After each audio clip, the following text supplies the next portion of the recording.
കോഴിക്കുള്ള award രാഹുലിന് കൊടുത്തിട്ട് ഞങ്ങൾ ഇവിടുന്ന് മടങ്ങത്തുള്ളൂ. നമുക്കറിയാം ഇന്ത്യയുടെ ചരിത്രത്തിൽ തന്നെ ഒരു MLA-ക്കെതിരെ 3 പീഡന കേസ് നിലവിലുണ്ടായിട്ടും നിങ്ങൾ ട്രോഫി സമ്മാനിക്കാനാണ് ട്രോഫി സമ്മാനിക്കാൻ വേണ്ടിയാണ്. ഏറ്റവും നല്ല കോഴിക്കുള്ള ട്രോഫി, ഇന്ത്യയിലെ തന്നെ ഏറ്റവും നല്ല കോഴിക്കുള്ള ട്രോഫിയാണ് ഞങ്ങൾ ഇന്ന് യുവമോർച്ചയുടെ നേതൃത്വത്തിൽ ഇവിടെ കൊടുക്കുന്നത്. ട്രോഫി സമ്മാനിക്കുന്നത് മാത്രമല്ല, നമ്മൾ ഓരോരുത്തരും വിശ്വസിച്ച് കൊടുത്ത വോട്ടാണ് അത്. ഈ രാഹുൽ മാങ്കൂട്ടത്തിനെ പോലുള്ളവർ കഴിഞ്ഞാടാൻ വേണ്ടി കൊടുത്തതല്ല. ഞങ്ങൾ യുവജനങ്ങൾ നൽകിയ വോട്ടിന് ഓരോന്നിനും വിലയുണ്ട്. അതുകൊണ്ട് 1% ധാർമ്മിക ഉത്തരവാദിത്വം ഉണ്ടെങ്കിൽ രാജിവെച്ച് പുറത്തുപോയി മാന്യമായ കേസിനെ നേരിടണം. ഇതാണ് ഇവരുടെ ആവശ്യം. MLA സ്ഥാനം രാജിവെക്കണമെന്ന് ആവശ്യപ്പെട്ടാണ് ഇപ്പോൾ യുവമോർച്ച പ്രവർത്തകരാണ്. അപ്പുറത്ത് തൊട്ടിപ്പുറത്ത് തന്നെ DYFI പ്രവർത്തകരുമുണ്ട്. DYFIയുടെ പ്രതിഷേധം നമ്മൾ നേരത്തെയൊക്കെ കണ്ടതാണ്. സമാനമായി ഈ പ്രതിഷേധം പുറത്ത് രാഹുൽ ഇറങ്ങുമ്പോഴും ഉണ്ടാകും. തുടർച്ചയായ DYFIയുടെയും SFIയുടെയും പ്രവർത്തകരാണ് ഇവിടെ പ്രതിഷേധിച്ചുകൊണ്ട് നിൽക്കുന്നത്. അത് സ്വാഭാവികമായിട്ട് ആ പ്രതിഷേധം തുടരും. ഇത് സ്വാഭാവികമായിട്ട് രാഷ്ട്രീയത്തിന് വേണ്ടി മാത്രമല്ല, ഇത് കേരളത്തിനകത്തടക്കം ലോകത്തിന് തന്നെ മാതൃകയാണ്. കാരണം ഒരു സ്ത്രീയെ ക്രൂരമായി ആക്രമിക്കപ്പെടുന്നു. നമുക്ക് കേട്ടുകേൾവിയിൽ പോലും ഇല്ലാത്ത തരത്തിലേക്ക് ലൈംഗിക വൈകൃതങ്ങളുടെ ഒരു പരമ്പരയാണ് ഇദ്ദേഹത്തെ പറ്റി പുറത്ത് ഓരോ ദിവസം വന്നുകൊണ്ടിരിക്കുന്നത്. അപ്പം സ്വാഭാവികമായിട്ടും പ്രതിഷേധിക്കേണ്ടത് ഈ നാട്ടിലെ രാഷ്ട്രീയ ഭേദമന്യുള്ള മുഴുവൻ ചെറുപ്പക്കാരുടെയും മനുഷ്യരുടെയും സ്ത്രീകളുടെയും കുഞ്ഞുകുട്ടി പരാധീനങ്ങളായി നടക്കുന്ന മുഴുവൻ മനുഷ്യരുടെയുമാണ്. ആ ആക്രമണവും ആ പ്രതിഷേധവും ഞങ്ങൾ തുടർന്നുകൊണ്ടേയിരിക്കും. MLA സ്ഥാനം രാജിവെക്കണമെന്ന ആവശ്യം തന്നെയാണ്. MLA സ്ഥാനം രാജിവെക്കണം. MLA സ്ഥാനം രാജിവെക്കാതെ ഇപ്പോഴും രാഹുൽ മാങ്കൂട്ടത്തെ കൊണ്ടു നടക്കുന്ന കോൺഗ്രസിന്റെ വലിയൊരു സൈബർ ക്രിമിനൽ സിൻഡിക്കേറ്റ് ഉണ്ട്. ഇത്തരമുള്ള ആളുകൾ പുറത്തു വരണം. ഇത് സ്വാഭാവികമായിട്ട് നിങ്ങൾ ആലോചിക്കൂ, കേരളത്തിനകത്ത് ഇയാളെ തള്ളിപ്പറഞ്ഞ കേരളത്തിന്റെ പ്രതിപക്ഷ നേതാവിന് ഇത്തരം ക്രിമിനൽ സിൻഡിക്കേറ്റിന്റെ ആക്രമണം നേരിടേണ്ടി വരുന്നു. രമേശ് ചെന്നിത്തലയ്ക്ക് നേരിടേണ്ടി വരുന്നു. അങ്ങനെ തുടർച്ചയായി ക്രിമിനൽ സിൻഡിക്കേറ്റിന്റെ ആക്രമണം തുടർന്നുകൊണ്ടേയിരിക്കുന്നു. പ്രവർത്തകരുടെ പ്രതികരണമാണ് കണ്ടത്. ജയശങ്കറിലേക്ക് കൂടി. ജയശങ്കർ, പോലീസ് പുറത്തും വലിയൊരു തോതിൽ നിലയുറപ്പിച്ചിട്ടുണ്ടോ? പ്രതിഷേധക്കാർ അവിടെ തുടരുകയാണ്. രാഹുലിന് തിരിച്ചെത്തിയാൽ ഒരു ട്രോഫി സമ്മാനിക്കാനൊക്കെ പ്രവർത്തകർ നിൽക്കുന്നുണ്ട്. DYFI SFI പ്രവർത്തകർ. സ്മൃതി, കോടതിക്ക് പുറത്ത് DYFIയും ഒപ്പം തന്നെ BJPയോടൊക്കെ തന്നെ പ്രവർത്തകർ ഇപ്പോഴും തുടരുന്ന സാഹചര്യമാണുള്ളത്. നേരത്തെയൊക്കെ നമ്മൾ സൂചിപ്പിച്ചതുപോലെ ബാനറൊക്കെ ഉയർത്തിക്കൊണ്ട് ആ പ്രവർത്തകർ രാഹുൽ തിരിച്ചിറങ്ങുമ്പോൾ പ്രതിഷേധിക്കുമെന്ന് പറഞ്ഞുകൊണ്ട് തന്നെ ഉറച്ചു നിൽക്കുകയാണ്. കോടതി നടപടികൾ അല്പസമയത്തിനകം തന്നെ ആരംഭിക്കും. രാഹുൽ മാങ്കൂട്ടത്തിനെ തിരുവല്ല 1ാം ക്ലാസ് മജിസ്ട്രേറ്റ് കോടതി 1 മുന്നിൽ ഹാജരാക്കും. ഇപ്പോൾ മറ്റ് കേസുകളാണ് നിലവിൽ പരിഗണിച്ചുകൊണ്ടിരിക്കുന്നതെന്നാണ് മനസ്സിലാക്കുന്നത്. അധികം വൈകാതെ മജിസ്ട്രേറ്റിന് മുമ്പിലേക്ക് ഈ കേസ് എത്തും. ആ ഘട്ടത്തിൽ കോടതിയിൽ രാഹുലിനെ കസ്റ്റഡിയിൽ വേണമെന്ന ആവശ്യം SIT വീണ്ടും ആവർത്തിക്കും. 7 ദിവസം കസ്റ്റഡിയാണ് SIT ചോദിക്കുന്നത്.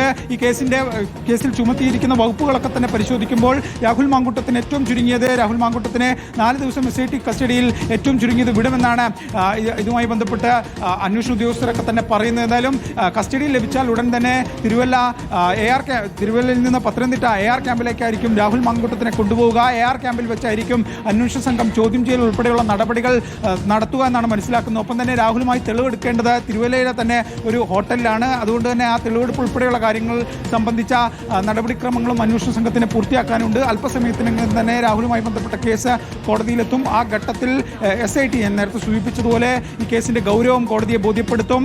ഈ രാഹുൽ മാങ്കൂട്ടം എന്ന് പറയുന്നത് ഉന്നതനായ അധികാരമുള്ള സ്വാധീനമുള്ള പാലക്കാടിന്റെ MLA ആണ്. അതുകൊണ്ട് തന്നെ പ്രതിയെ പുറത്തേക്ക് വിട്ടാൽ അത് വലിയ തോതിലുള്ള പ്രശ്നങ്ങൾക്ക് കാരണമാകും. ഇരയെ ഉൾപ്പെടെ സ്വാധീനിക്കാനും ഭീഷണിപ്പെടുത്താനുള്ള സാധ്യതയുണ്ട്. തെളിവുകൾ നശിപ്പിക്കും. ഡിജിറ്റൽ തെളിവുകൾ ഉൾപ്പെടെ ഇനിയും ശേഖരിക്കാനുണ്ടെന്ന കാര്യം ഉൾപ്പെടെ SIT കോടതിയിൽ പറയും. പ്രോസിക്യൂഷന് ഇതുമായി ബന്ധപ്പെട്ട എല്ലാ നിർദ്ദേശങ്ങളും AG പൂങ്കുഴലി ഇതിനോടകം തന്നെ നൽകിയെന്നാണ് മനസ്സിലാക്കുന്നത്. കൃത്യമായി രാഹുലിനെ ഇന്ന് കസ്റ്റഡിയിൽ വേണം എന്ന കാര്യം അന്വേഷണ സംഘം ഇതിനോടകം തീരുമാനം എടുത്തിട്ടുണ്ട്. ആ കാര്യത്തിൽ കൃത്യമായിട്ടുള്ള നിർദ്ദേശം പ്രോസിക്യൂഷനും തെളിവുകൾ സഹിതം രാഹുലിനെ എന്തിന് കസ്റ്റഡിയിൽ അന്വേഷണ ഏജൻസിക്ക് വിട്ടു നൽകണം, അതിൻ്റെ പ്രാധാന്യം ഉൾപ്പെടെ ബോധിപ്പിക്കേണ്ട കാര്യങ്ങളൊക്കെ തന്നെ പ്രോസിക്യൂഷന് AG പൂങ്കുഴലിൽ തന്നെ നേരിട്ട് നൽകിയെന്നാണ് മനസ്സിലാക്കുന്നത്.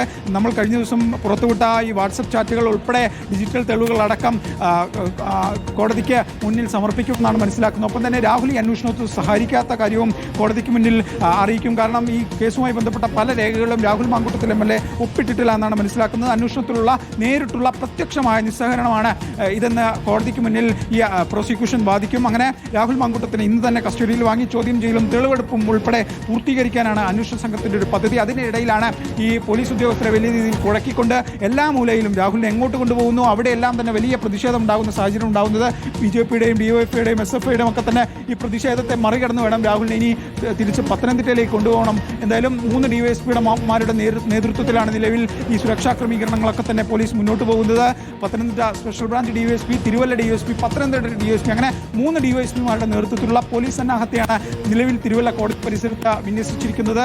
100ഓളം പോലീസുകാരെ ഈ സുരക്ഷാ ചുമതലയ്ക്ക് വേണ്ടി ഈ പ്രതിഷേധങ്ങളൊക്കെ തന്നെ കണക്കിലെടുത്ത് പോലീസ് നിയോഗിക്കുകയും ചെയ്തിരുന്നു. എന്തായാലും ഏറെ പണിപ്പെട്ടാണ് പോലീസ് ഉദ്യോഗസ്ഥർ രാഹുൽ മാങ്കൂട്ടത്തിനെ തിരുവല്ല താലൂക്ക് ആശുപത്രിയിൽ നിന്ന് തിരുവല്ല കോടതിയിലെത്തിക്കുകയും അതിനുശേഷം കോടതി മജിസ്ട്രേറ്റിൻ്റെ മുറിയിലേക്കും ഒക്കെ എത്തിച്ചത് വലിയ തോതിൽ പണിപ്പെട്ടാണ്. കാരണം അത്രമാത്രം ഒരു പ്രതിഷേധം ഈ കോടതിക്ക് മുന്നിലൊന്നും സ്വാഭാവികമായും ഒരു പ്രതിഷേധം ഉണ്ടാകാറുണ്ടായിരുന്നില്ല. പക്ഷേ രാഹുലിൻ്റെ കേസിൽ അതൊക്കെ മറികടന്നുകൊണ്ട് വലിയൊരു പ്രതിഷേധം കോടതിയുടെ പരിസരത്ത് 100 മീറ്റർ കോടതിയുടെ 100 മീറ്റർ പരിധിയിൽ പോലും വലിയ തോതിലുള്ള പ്രതിഷേധം. പ്രവർത്തകർ കരിങ്കൊടി കാണിക്കുന്നു, അത്തരത്തിൽ ബാനർ ഉയർത്തിക്കൊണ്ടൊക്കെ ഒരു പ്രതിഷേധം ഉണ്ടാകുന്ന സാഹചര്യമുണ്ട്. കാരണം ഇത് തിരുവല്ലയിലെ റവന്യൂ ടവറാണ്. ഇവിടെ കോടതിക്ക് പുറമെ മറ്റ് സ്ഥാപനങ്ങളൊക്കെ തന്നെ പ്രവർത്തിക്കുന്നുണ്ട്. അതുകൊണ്ട് തന്നെ വലിയ തോതിലുള്ള നിയന്ത്രണങ്ങൾ പോലീസിന് ഇവിടെ ഏർപ്പെടുത്തുന്നതിന് പരിമിതിയുണ്ട്. കാരണം പൊതുജനങ്ങൾക്ക് എപ്പോഴും ആക്സസ് ഉള്ള ഒരു സ്ഥലമാണ്, നിയന്ത്രണങ്ങൾക്ക് പരിമിതിയുണ്ട്. അതുകൊണ്ട് തന്നെ വലിയൊരു സമാനതകളില്ലാത്ത പ്രതിഷേധം കഴിഞ്ഞ ദിവസങ്ങളിലെ പോലെ തന്നെ ഇന്നും രാഹുൽ മാങ്കൂട്ടത്തിന് നേരെ ഈ കോടതിക്ക് മുന്നിൽ ഉണ്ടായി. പോലീസുകാർ ഏറെ പണിപ്പെട്ടാണ് രാഹുലിനെ കോടതിക്കുള്ളിലേക്ക് കൊണ്ടുപോയത്. തിരിച്ചിറക്കുമ്പോഴും സമാനമായ കാഴ്ചകളൊക്കെ തന്നെ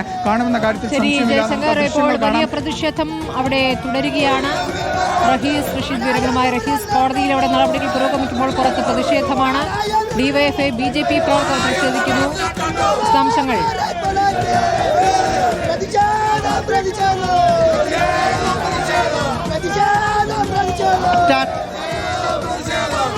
നിന്ന് ഉണ്ടായിരിക്കുകയാണ്.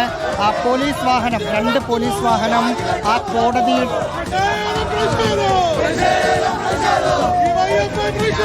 പ്രതിഷേധക്കാരെ വളഞ്ഞു നിൽക്കുന്നു. DYFI പ്രവർത്തകരുണ്ട്, പ്രവർത്തകരുണ്ട്.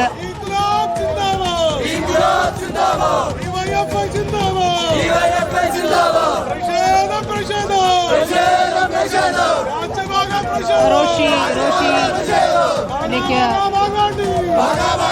ഇപ്പോൾ അവിടെ കരിങ്കൊടി പ്രതിഷേധവും നടക്കുകയാണ്. ആരാണ് കരിങ്കൊടിയുമായി തിരിക്കുന്നത്?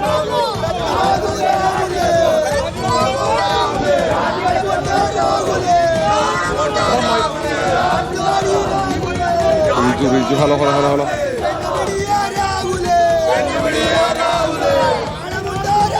ഹലോ ഹലോ റോഷിബാൽ ഇപ്പോൾ പ്രതിഷേധത്തിൽ കരിങ്കൊടി പ്രതിഷേധവും കോടതിയുടെ മുന്നിൽ അസ്മൃതി കോടതിയുടെ മുന്നിൽ പോലീസ് വാഹനം സജ്ജമാക്കി വെച്ചിരിക്കുകയാണ്. രാഹുൽ മാങ്കൂട്ടത്തിനെ തിരിച്ചു കൊണ്ടുപോകാൻ പോലീസ് വാഹനത്തെ വലയം തീർത്തിട്ടുണ്ട്. പക്ഷേ അതിന് തൊട്ടു മുന്നിൽ യുവമോർച്ച പ്രവർത്തകർ, DYFI പ്രവർത്തകർ പ്രതിഷേധം തുടരുന്നുണ്ട്. യുവമോർച്ച പ്രവർത്തകർ ആ ട്രോഫിയാണ്, നമ്പർ 1 കോടി എന്ന ട്രോഫി ഉയർത്തി പ്രതിഷേധിക്കുന്നു. മറുഭാഗത്ത് വാഹനത്തിന് മുന്നിൽ DYFI SFI പ്രവർത്തകരുടെ പ്രതിഷേധമുണ്ട്. തിരിച്ചിറങ്ങുമ്പോഴും കടുത്ത പ്രതിഷേധം രാഹുൽ മാങ്കൂട്ടത്തിൽ അഭിമുഖീകരിക്കേണ്ടി വരും എന്നുറപ്പാണ്. പോലീസ് രാഹുൽ മാങ്കൂട്ടത്തിനെ ഇറക്കുന്ന സമയത്ത് ഒരുപക്ഷെ ബലം പ്രയോഗിച്ച് ഈ പ്രതിഷേധക്കാരെ മാറ്റാനാണ് സാധ്യത. കോടതിക്കകത്ത് രാഹുൽ മാങ്കൂട്ടത്തിൽ എത്തി അവിടെ നടപടിക്രമം അല്പസമയത്തിനകം തന്നെ തുടങ്ങും. കോടതിയുടെ തീരുമാനമനുസരിച്ചായിരിക്കും ഇനിയുള്ള നീക്കങ്ങൾ.